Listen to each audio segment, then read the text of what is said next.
আওয়ামী লীগকে যেভাবে নিষিদ্ধ করা হতে পারে।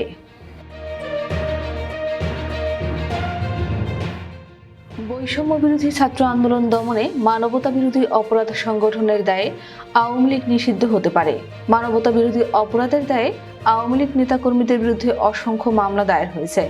এসব মামলার রায়ে তাদের সাজা হওয়ার পর দলটি নিষিদ্ধ হতে পারে। চলতি বছরের জুলাই আগস্টে ছাত্র জনতার আন্দোলনে নির্বিচারে দমন পীড়ন চালায় শেখ হাসিনার সরকার। এতে সহস্রাধিক মানুষ প্রাণ হারায়। পরে গণ অভ্যুত্থানের মুখে 5 আগস্ট দেশ ছেড়ে ভারতে পালিয়ে যান শেখ হাসিনা।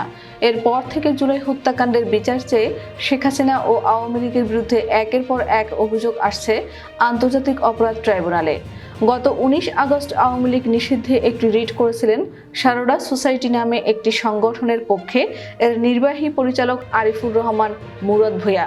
কিন্তু গত 1 সেপ্টেম্বর বিচারপতি A.K.M. আসাদুজ্জামান ও বিচারপতি মোহাম্মদ মাহবুবুল ইসলামের সমন্বয়ে গঠিত হাইকোর্ট বেঞ্চ এ রিট খারিজ করে দেন।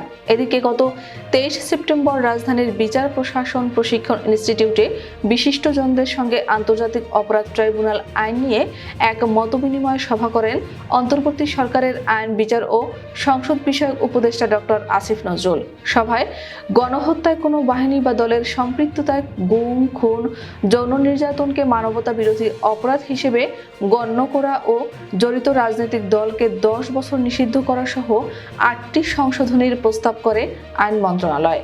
এদিকে বৃহস্পতিবার বিষয়টি নিয়ে সাংবাদিকদের সঙ্গে কথা বলেন অন্তর্বর্তী সরকারের তথ্য ও সম্প্রচার উপদেষ্টা মোহাম্মদ নাহিদ ইসলাম। এক প্রশ্নের জবাবে নাহিদ বলেন, আওয়ামী লীগ ফ্যাসিজম ও গণহত্যার সঙ্গে জড়িত, তার বিচার কার্যক্রম এখনো চলছে। দল হিসেবে তাদের রাজনীতি করার অধিকার নেই। আওয়ামী লীগ কিভাবে নিষিদ্ধ হবে এমন প্রশ্নের জবাবে নাহিদ বলেন, সরকারের জায়গা থেকে আমরা এককভাবে সিদ্ধান্ত নিতে চাই না। এসব জাতীয় বিষয়ে সিদ্ধান্ত নেওয়ার আগে অন্যান্য রাজনৈতিক দলগুলোর এ বিষয়ে মতামত নিয়ে সিদ্ধান্ত নেওয়া হবে।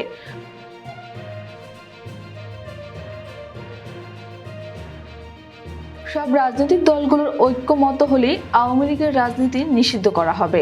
সম্প্রতি আইন উপদেষ্টা আসিফ নজরুল বলেছিলেন, রাজনৈতিক দল হিসেবে আওয়ামী লীগকে নিষিদ্ধ করা সমীচীন হবে না। আওয়ামী লীগ এখন জনরোষের মধ্যে পড়ে আছে।